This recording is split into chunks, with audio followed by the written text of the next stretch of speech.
Áudio 20, Meditações sobre o Evangelho de João, livro Vimos a Sua Glória, autor Austin Sparks. Seguindo para João 5, veremos aqui, como aconteceu em outras ocasiões, que foi uma festa dos judeus que trouxe o Senhor até Jerusalém. Não sabemos exatamente qual era. Outras festas são mencionadas, algumas nominalmente, como a da Páscoa, e outras são marcadas por características específicas, não nos deixando dúvida de qual se tratava. No entanto, esse não é o caso aqui. O texto original não nos apresenta o artigo a festa dos judeus, apesar de ter sido adotado em algumas traduções. Se o artigo tivesse sido apresentado, saberíamos que se referia à Páscoa. Muitas conjecturas podem ser feitas, mas, se pudermos estimar uma data para esse incidente, diríamos que parecia ser a festa do Purim. Essa festa aconteceu originalmente nos dias do cativeiro, conforme vemos no livro de Esther. Tal festa é relacionada à maravilhosa anulação feita por Deus dos conselhos do maléfico Amã e à libertação dos judeus de uma morte terrível, sentença debaixo da qual eles viviam até que o Senhor transformou sua morte em vida. Se essa é a festa mencionada no capítulo 5, então os versos 24 a 27 tomam um significado maravilhoso. Em verdade vos digo, quem ouve a minha palavra e crê naquele que me enviou, tem a vida eterna. Não entra em juízo, mas passou da morte para a vida. Em verdade vos digo, que vem a hora e já chegou, em que os mortos ouvirão a voz do Filho de Deus, e os que a ouvirem viverão. Porque, assim como o Pai tem vida em si mesmo, também concedeu ao Filho ter vida em si mesmo. E lhe deu autoridade para julgar, porque é o Filho do Homem. Se compararmos essas palavras com as palavras do livro de Esther, veremos como se encaixam maravilhosamente. Condenação e morte trocadas por vida. E o Senhor Jesus, tomando o lugar de Mordecai, para quem finalmente é delegada a autoridade de executar juízo, mesmo tendo ele sido deixado de lado, humilhado e rejeitado pelos homens. Mas existe outra característica histórica no pano de fundo deste capítulo. Em primeiro plano, temos o homem paralítico no poço, e somos informados de que ele estivera ali, naquele estado, por 38 anos. Esse foi exatamente o tempo que o povo de Israel vagueou pelo deserto, no período compreendido entre o recebimento da lei no Sinai até a morte de Moisés. Note essas duas coisas. 1. Uma lei foi dada. 2. Temos uma vida impotente, fraca e incapaz debaixo da lei. Que grande luz é lançada sobre isso nos escritos subsequentes no Novo Testamento. O apóstolo Paulo fala algo a esse respeito em sua carta aos Romanos.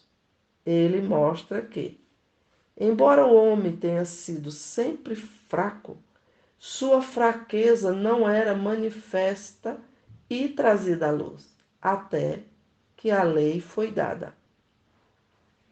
A partir da lei, o grande fato universal de que o homem é totalmente impotente diante das demandas de um Deus santo ficou totalmente patente.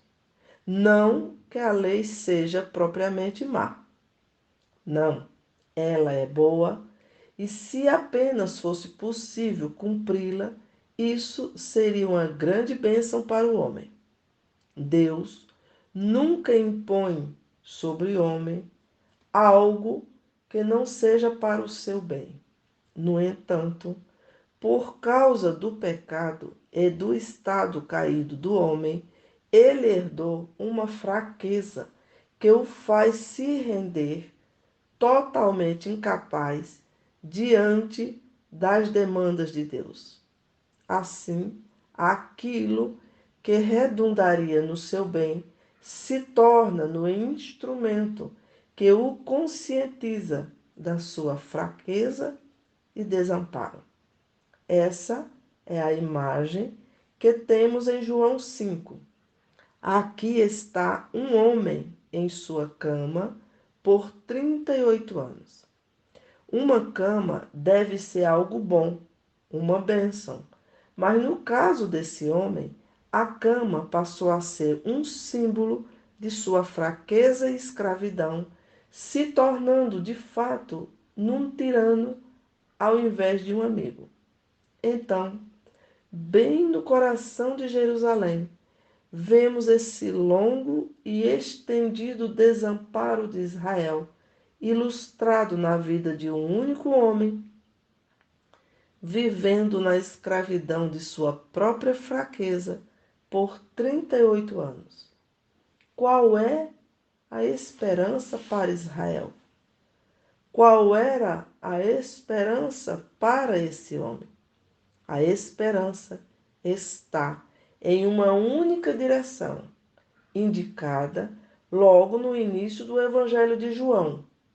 A lei foi dada por intermédio de Moisés. A graça e a verdade vieram por meio de Jesus Cristo.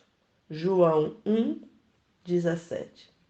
A esperança, então, está na direção da graça e da verdade, vinda na pessoa do Senhor Jesus. O Senhor entra em cena quando todas as esperanças se desvaneceram e desapareceram quase que praticamente, se não totalmente, do coração daquela pobre e indefesa vítima. Que cena é essa, não apenas de Israel, mas de todo homem sem Cristo? Não é uma questão de pecados, muitos ou poucos. Não é uma questão de força moral, maior ou menor. Mas é o fato de estar face a face com a perfeição de Deus em Cristo. Como pode o homem, em seu melhor, responder satisfatoriamente a Deus? Não existe nenhum homem que possa fazer isso. Lembrando que apenas uma violação em um único ponto declara a imperfeição, envolvendo tanto o indivíduo como a raça no fato da pecaminosidade. Temos que chegar à conclusão de Paulo: todos pecaram e carecem da glória de Deus. Romanos 3:23. Não há justo, nenhum sequer. Romanos 3:10. Não podemos escapar. Todos temos que prestar contas diante do tribunal de Cristo. Qual é a nossa esperança? Nossa esperança está somente em Cristo e na graça de Deus em Jesus Cristo. Em sua maravilhosa carta aos Gálatas, o apóstolo Paulo descortina diante de nós a graça incomparável de Deus que nos foi concedida através da morte de Cristo e da nossa morte com Ele, nos libertando da escravidão da lei. Mas esse homem não terminou sua história ali. Aconteceu algo glorioso quando o Senhor Jesus chegou à sua vida. Enquanto, no princípio, seu leito era seu Senhor, seu dono, no final, ele se tornou o Senhor do seu leito. Enquanto que, no início, ele era completamente dependente dos outros e toda sua força dependia de algo externo, no final, sua força estava dentro dele, o que o possibilitou ficar de pé e não apenas andar, mas, como vemos no tempo verbal grego empregado, ele se manteve andando ou esteve andando o tempo todo.